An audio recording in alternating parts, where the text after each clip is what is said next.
তান কিন্তু নিজের মুখেই বলে দিয়েছে যে তানজিলা তাদের কোনো বোন নয়। তান আর তাবিয়া তারা দুই ভাই বোন। আসসালামু আলাইকুম দর্শক, আজকে এটা নিয়ে আপনাদের সঙ্গে কিছু কথা শেয়ার করতে চাই। অবশ্যই কথাগুলো মন দিয়ে শুনবেন। আর চ্যানেলটি সাবস্ক্রাইব না করে থাকলে অবশ্যই চ্যানেলটি সাবস্ক্রাইব করে নেবেন আর ছোট্ট একটা লাইক দিয়ে দিবেন। তো এই জন্য কিন্তু তিশাকে আমরা সবসময় দেখি, তিশা সবসময় তানকে এড়িয়ে চলে, বলতে তানকে একদমই ভিডিওর মধ্যে তিশা আনতে চায় না। কারণ তার এখন যে একটা বয়সের মধ্যে রয়েছে, তার সবসময় সত্যি কথাটাই বলে দেয়। আর এই ভয়ে কিন্তু তিশা কোনোভাবে তানকে ভিডিওর সামনে আনে না। তো আমরা কিন্তু তানের একটা ভিডিও ফুটেজে দেখেছি যে তিশার ভিডিও থেকে কীভাবে যেন তান বলে দিয়েছিল যে তানজু কিন্তু তাদের কোনো বোন নয়, তারা হচ্ছে দুই ভাই বোন, তান এবং তাবিয়া। তো এই কথাটা থেকে তো আমরা বুঝতে পারি যে আসলেই যে তানজিলা তিশার কিন্তু তানজিলা বাপ্পি বদা বাপ্পির কোনোভাবে মেয়ে নয়। এটা হচ্ছে যে তিশার আগের মেয়ে, ঠিক আছে, আগের ঘরের মেয়ে। তো এ থেকে আমরা একদম পরিষ্কার এটা বুঝতে পারি। এটা কিন্তু দর্শক আমরা সবাই আগে জানি যে তানজিলা কিন্তু বদা বাপ্পির মেয়ে একদমই নয়। তারপরও সে কীভাবে জানি তার মেয়ে মেয়ে বলে তানজুকে, সেটা আমাদেরকে ভিডিওর মাধ্যমে সে দেখায়। কিন্তু এখন আমরা বুঝতে পারছি যে সেজন্যই তানকে সে ভিডিওর সামনে তিশা আনতে চায় না, তাহলে মানুষজন সব সত্যিটা জেনে যাবে। তো এইবার কিন্তু নতুন মেয়েকে বিয়ে দেওয়ার পর, তানজিলাকে বিয়ে দেওয়ার পর তিশার আর বদা বাপ্পি যে নিজের মেয়ে করতেছে, ভিডিওতে দেখাচ্ছে। কিন্তু একটা তাদেরকে গরু তো দূরে থাক, গরুর রান দূরে থাক, একটা খাসি তো দেওয়া উচিত ছিল। কিন্তু সে জায়গায় কিন্তু বদা বাপ্পি মেয়ের বাড়িতে কোনো রকম কিছু পাঠায়নি। মেয়েকে নতুন বিয়ে দিয়েছে, একটা খাসি তো অন্তত পাঠানো উচিত ছিল, কিন্তু কোনো কিছু মেয়ের বাড়িতে পাঠায়নি। কেন পাঠায়নি সেটা তো আমরা বুঝেই গেছি দর্শক, যে যদি তার আপন মেয়ে হতো, তার নিজের আপন সন্তান হতো, তাহলে অবশ্যই সে যেভাবেই হোক না কেন সে অবশ্যই একটা আস্ত খাসি তানজিলার বাড়িতে পাঠিয়ে দিত।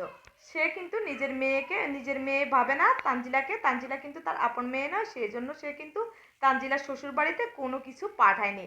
আর পাঠায়নি বলে তানজিলা কিন্তু নিজের শ্বশুর বাড়িতে সে তার কোরবানির দায়িত্ব একাই নিয়েছে। আর একা নিবেই না, কেন নিবে না? এমন একটা ফুটবলওয়ালা বুটকা জাম্বুকে সে বিয়ে করেছে, বেকার যুবক আর হচ্ছে ভালো তো পুরুষ তার কপালে জোটেনি, সে এখন তাই বাধ্য হয়ে নিজের কোরবানির দায়িত্ব সে একাই নিয়েছে। সেজন্য একটা খাসি কিন্তু কিনে এনেছে অলরেডি, আমরা দেখেছি আমাদের তানু মণ্ডল। আর সে নিজের টাকা দিয়ে সে নিজে কোরবানি দিচ্ছে। তাহলে এরকম বিয়ে বসার দরকার কি যে জামাইয়ের ইনকাম নেই, জামাইয়ের কোনো রকম খরচপাতি চালানোর, সংসার চালানোর মতো দায়িত্ব নিতে পারে না, কোরবানির দায়িত্ব নিতে পারে না, সব নাকি আমাদের এই তানু মণ্ডলকেই নিতে হবে। তো এরকম ফুটবলওয়ালা প্যাটের মতো ভোটকা জাম্বুকে বিয়ে করার সাজা কিন্তু তানু মণ্ডল আস্তে আস্তে বুঝতে পারবে। আর এই ভোটকা জাম্বুও কিন্তু এখন কি করবে, বউয়ের কথায় উঠতে বসতে হবে। কারণ যেহেতু সব দায়িত্ব সব খরচ কিন্তু এই তানু মণ্ডলে চালাচ্ছে, ব্লগিং করে তার বিজনেস পেজ থেকে। তো সেজন্য এখন ভোটকা জাম্বুকেও এই ধরনের কিছু সহ্য করতে হবে। আর তানু মণ্ডলও নিজের পছন্দেতে এই ভোটকা জাম্বুকে বিয়ে করেছে, তার সংসারের দায়িত্ব তো তাকে নিতেই হবে। তো এটাই, যাই হোক। তো আরেকটা ভিডিওতে আমরা দেখেছি কি, খুকি কিন্তু কি করলো, খুকি 2 দিন আগে তার প্রায় 4-5 দিন আগে তার ননদদের সম্পর্কে বিভিন্ন রকমের কথা আমাদের সামনে এসে ঘুমর পাশ করে দিল। আর এখন হঠাৎ করে সেই খুকি আবার চাল উল্টে দিয়ে আবার এখন ননদ সবাই সম্পর্কে ভালো কথা বলতেছে। কারণ নিশ্চয় কোনো ক্লু দিয়ে দিয়েছে, তার ননদরা তাকে নাকি টাকার ব্যাগ ভরে দিয়েছে, কে জানে, এই কোরবানি উপলক্ষে এই গরু কেনার জন্য মনে হয় অনেক টাকা পাঠিয়ে দিয়েছে। সেজন্য এখন বাধ্য হয়ে আবার সে চাল উল্টো দিকে ঘুরিয়ে ফেলেছে। আর সেই খুকিকে আমরা দেখলাম কিনা, সেই খুকি গরুর বাজারে গিয়ে মানুষজনের ডলাডলি ধাক্কাধাক্কি খাচ্ছে পুরুষজনের ভিড়ে। কেন? তার শ্বশুর থাকতে জীবিত, তার স্বামী জীবিত থাকতে এই মহিলাকে কেন বাজারে গিয়ে কুরবানির গরু কিনতে হবে?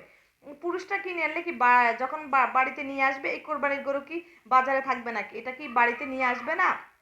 আনলে কি তখন দেখা যাবে না পুরুষের ডলাডলি ধাক্কাধাক্কি খাওয়ার জন্যই কি এই খুকি কোরবানির গরু কিনতে বাজারে গিয়েছিল?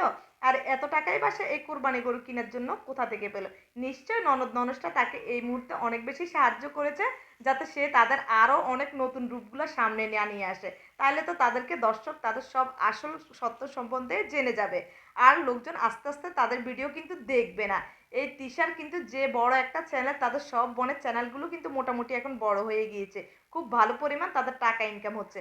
আর যদি এই ধরনের সত্য খারাপ কিছু সামনে চলে আসে, আর নিজের আপন ভাইয়ের বোরা যদি এগুলো লোকজনের কাছে বলে বেড়ায় আর ক্যামেরার সামনে এসে বলে, তাহলে তো একদমই তাদের সব ইনকাম কমে যাবে। তো এই ভয়ে মনে হয় কোরবানির টাকা সব পাঠাই দিছে। সেজন্য খুকিও এখন কথার চাল ঘুরিয়ে ফেলছে। আর কোরবানির গরু খুব আনন্দে খুব খুশিতে দেখলাম যে কি করলো, শ্বশুরের সাথে তার ভাসুরের সাথে কি বলে সরি, হ্যাঁ তার ভাসুরের সাথে গিয়ে পুরুষের মাঝে ঢলাঢলি খেয়ে কুরবানির গরু বাজার থেকে কিনে নিয়ে আসছে, আর সেটা আমাদের সঙ্গে শেয়ার করতেছে। এটা কি আপনাদের কাছে একদমই ভালো মনে হচ্ছে দর্শক? অবশ্যই কমেন্ট করবেন, কিন্তু কমেন্ট করে বলতে ভুলবেন না। তো আজ এই পর্যন্ত, ভালো লাগলে অবশ্যই চ্যানেলটি সাবস্ক্রাইব করবেন।